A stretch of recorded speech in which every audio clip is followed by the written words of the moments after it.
Lake, and we're just 40 miles northeast of Scottsdale, up in the Cave Creek area. Beautiful lake, has a lot of nice scenery and cactus and stuff like that. But what we're going to do is come up and teach you some tricks on Texas rigging. So Texas rigging is really, really easy. You know, you just have a bullet weight.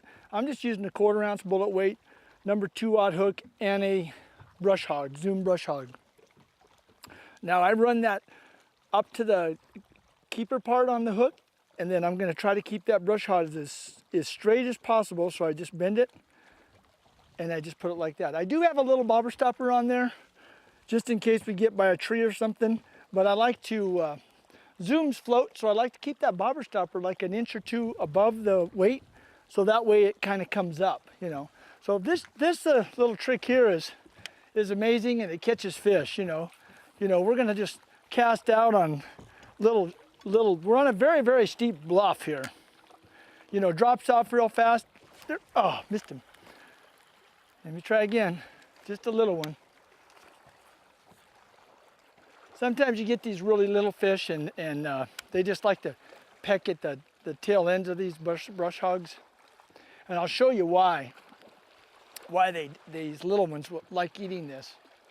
I like to, in the springtime like this, is mimic a crawdad too, is I put chartreuse on the tail. Just dip it on the very, very end of the tail. And that seems to attract the bass a little bit better. So we're gonna just kind of fish some of this steep stuff. I like the steep stuff in the summertime because bass like to come up, move up and feed, and they like a short distance to do it. You know, the wintertime, fish like staying in the flats a lot, and so that's a good place to fish in the wintertime. But in the summertime, I like these real steep bluffs. I do really good on those. So, you know, I may be out in 50 feet of water, which I'm not, but I'm in 25 feet of water. But I can cast up close to the bank, you know, just kind of flick it up there 4 or 5 feet off the bank, let it go down. So basically I've got to find out exactly where these fish are. I mean, you know, I'm fishing every little nook and cranny out there, you know, that comes into the lake. Everything that you see, that little rocks that are entering in the lake, those are all good spots to fish. Sometimes, you know, you'll be along rock like this, and all of a sudden you got a little wash here with pebble rock, or little rocks as big as your fist, you know. So the cameraman scrolls over there, you can see all that rock there. So I'm gonna make a cast. You never know, there might be a nice bass up there, and he might just be, you know, eating crawdads or wanting to eat a crawdad up there. So we're gonna throw that out. I've got that 90-second rule. I'm gonna let it go down, hit the bottom, take up my slack. It's getting heavy, set the hook, and there's a fish. That quick. See, that we called that one, got lucky and called that one right. You know, right on the rocks. He was up there eating crawdads. Small fish, but hey, you know, when you're bass fishing and you're using new techniques, or you're trying new techniques, this is a good way to go. Whoops. Oh boy. This one got hooked in the gill.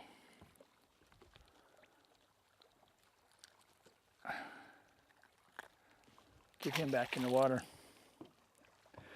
So I'm just gonna get this blood off the boat. That one kind of bled all over. I'm gonna show you a trick to get this blood off real quick. If you do catch a fish like I just caught, and he's bleeding, if you leave that blood and it dries, it will stain your carpet. So the best thing you can do is take time, put your rod down. I'm gonna grab a rag behind the cameraman here real quick. I'm gonna wet this. And what you can do is just put as much water on here as you can. You know, and let that soak in. And then just kind of, you know, just kind of wipe it up like that.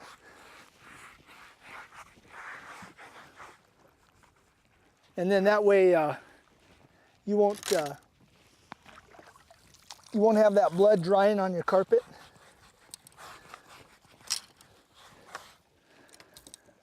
Yeah, I caught him right on the end of the gill, and it kind of just, not all of them do that, bleed like that, but you know, some of them do. And This is just a good little tip that, you know, you can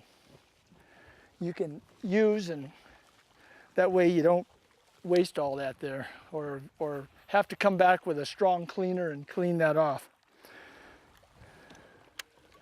Saves you from having to buy cleaner at a later time. Well, let's just find a few other spots along this, like this chunk rock along here. Just like we said over in that little gully over there, that little cut. Sometimes they're up there feeding on crawdads, you know. Seems like once they get a little tired of feeding on shad, they want to get, oh, that was a little one. You can tell them little ones, they just go pop, pop, pop, pop, like that. The best kind of bites you can get with a jig or a brush hog is to have that fish pick that up and just start swimming with it. Those are the big ones. Or just that little tick, you know, and he's trying to crush that in his crushers. Those are good bites to have. But those little machine gun bites, those are those little suckers biting on the tail. So we're just gonna let this wind just push us down here real quick and fire up on some of these little gullies in here like this, little cuts, little points.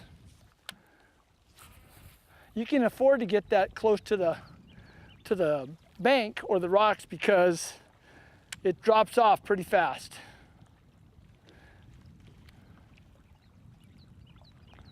So I'm doing that 90% rule, you know, it's down on the bottom. I'm gonna pull it a couple times like that. You know, and I'm not gonna waste time sitting there. I'm gonna just reel in, fire another one way up there. Right where those rocks are coming into the water, that could be a bass just waiting for a crawdad, because those rocks will run right down into the lake. That could be a place where those crawdads are just coming out of the rocks and that bass is just waiting for them, you know, or there's 2 or 3 of them there. In this case, on this, there wasn't any. So we're just gonna keep fishing this deep stuff, moving along real fast. I'm not letting it go down and fish it all the way to the boat. I'm just going on that 90% rule that fish is gonna be there when I cast in. I'm looking for only aggressive fish right now. I'm fishing fast along here. We're trying to cover as much of the lake and a lot of different scenery as we can just to show you the lake also. You guys that live in Arizona and watching these videos, you'll be able to know just about where we're fishing. You know, all this is good. There's fish on every one of these points and down in through here. You just got to have that technique down, you know, and what to use, what color, what technique to use. And this is, it's 10 o'clock, 10:05. So the bite starts turning on about now. But you still have to find those fish. You know, right there where I just cast it, that rock coming out, anything sticking out farthest out in the lake, that's a good spot. That's where they're hanging out.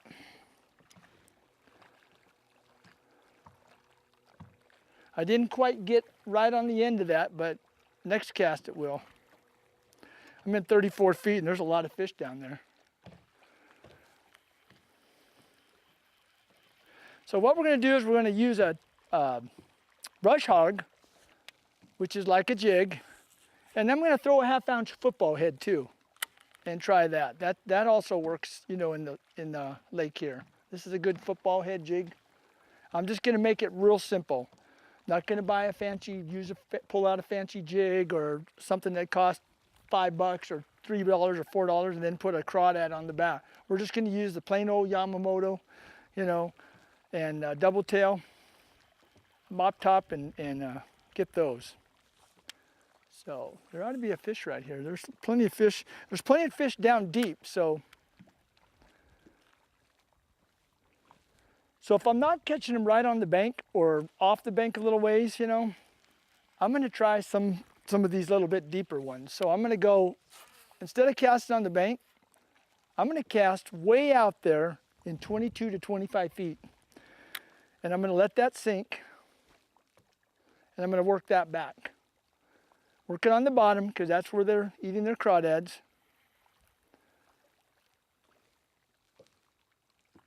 Remember, after it hits on the bottom, you can just kind of slowly pull that. But you need to find out, you know, do they want that hop like that? Or do they want that thing just pulled on the bottom real slow like this? You just got to kind of find out what those bass are after.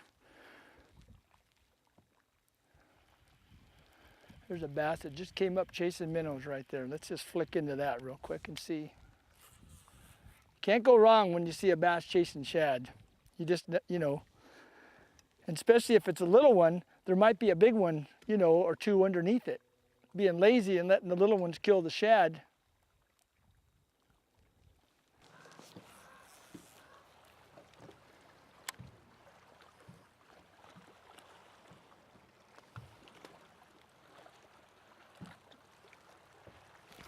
There's one.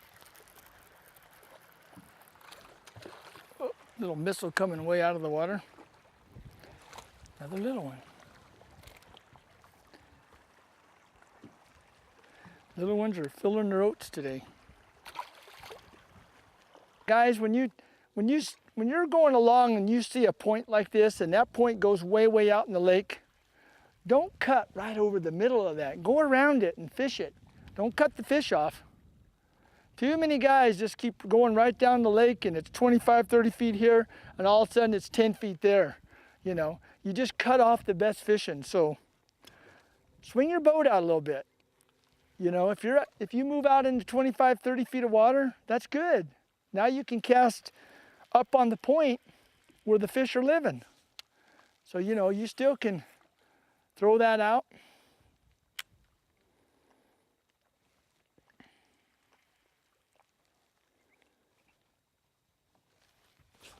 There he is.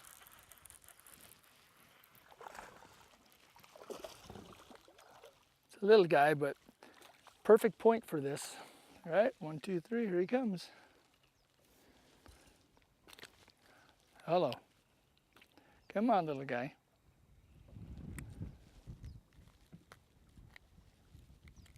Boy, sometimes you get that right in the top of that mouth and they just,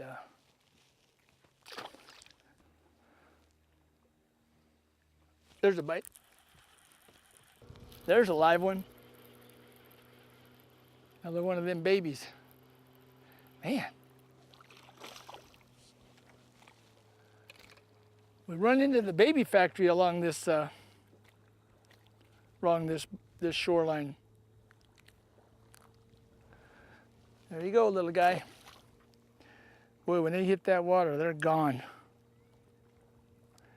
These brush hogs are so easy just to stick them back on the hook. Make sure that brush hog is nice and straight when you put it back on there. You know, maybe I can get another one off this point before. How about something bigger than 1 pound?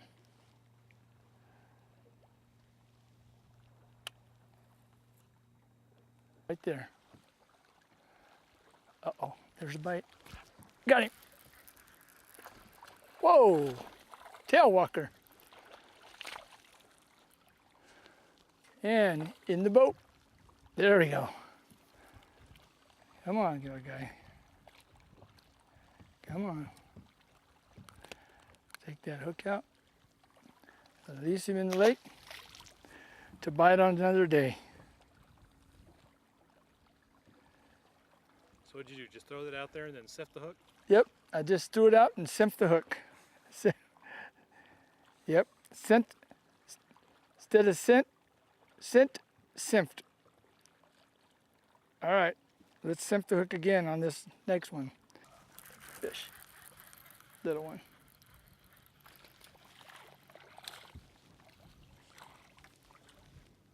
Another little rat. We're on these little ones today, aren't we?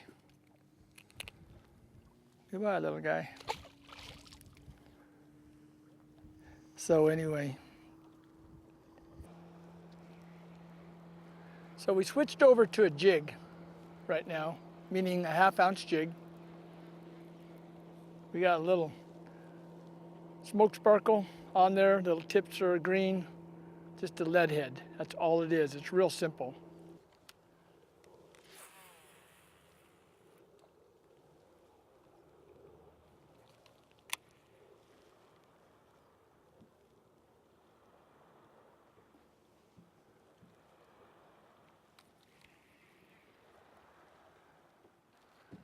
Well, there's a lot of ways to fish a jig too. Sometimes you can just crawl it on the bottom and then just pull it off the bottom like that, or sometimes you can just sit there and just crawl it along the bottom and just reel like this. So it's just skirting along the bottom, bumping the rocks. You can swim them. Sometimes that works. Just got to find out that technique, what they want. What the secret of the day, flavor of the day is going to be. They cast good because they're heavy, ½ ounce. 17 feet here. Got a nice little reef and point coming out over there, so maybe we'll get lucky and get one off of that.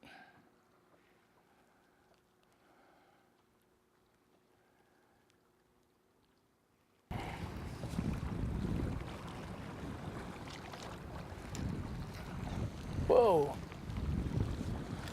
Jigfish. Ah.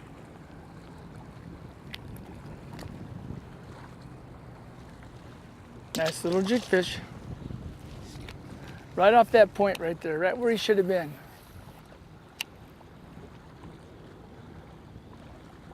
Caught him just swimming it right across the point.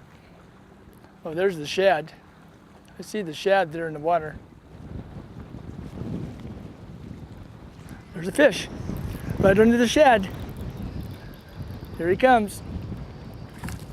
A little bigger.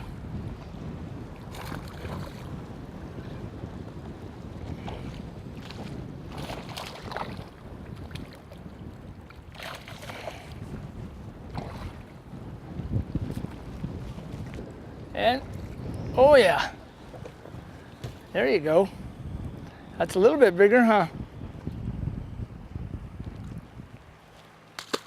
Oh, let's go back to that reef because there's a bunch of shad there, and we'll try seeing if we can't catch a couple more before we call this a day. It is.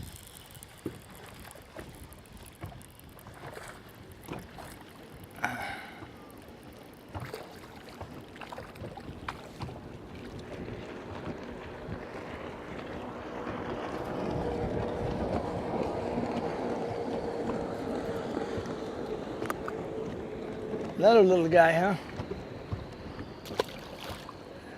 Let's see what's out there. Maybe there's some bigger ones underneath them. There's a bite. Got him.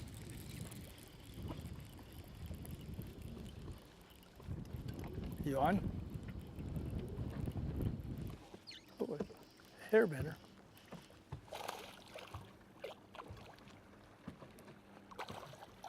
There's a good one. A little bit better than what we were getting.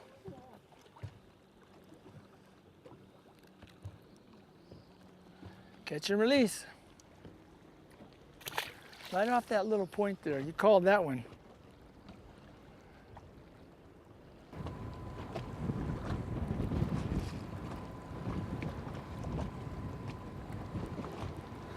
Well, that figures perfect conditions, you know. Wind's blowing like heck, blowing right over a reef. There's one right there. Another one.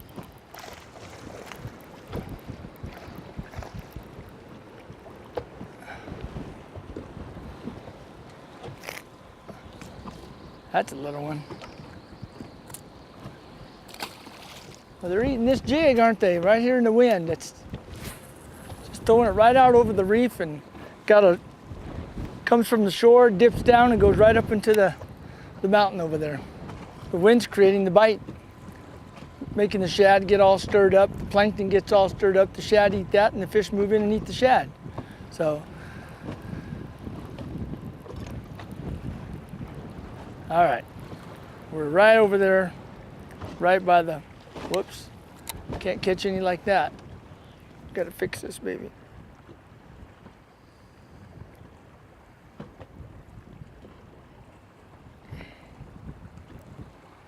There we go.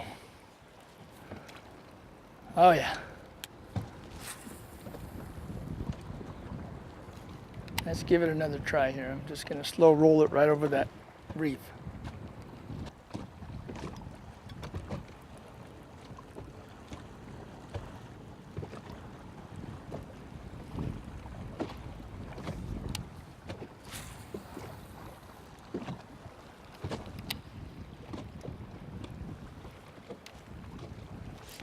There's one. Whoa, we got a good one. Finally. We can land him. Got another one. Oh yeah, whoa, whoa, come on. Whoa, you don't want to come in, does he? That's a good fish. After catching those little ones,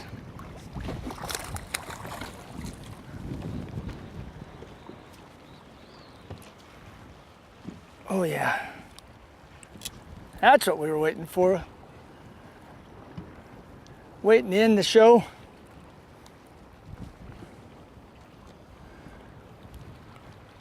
Get that out of his mouth.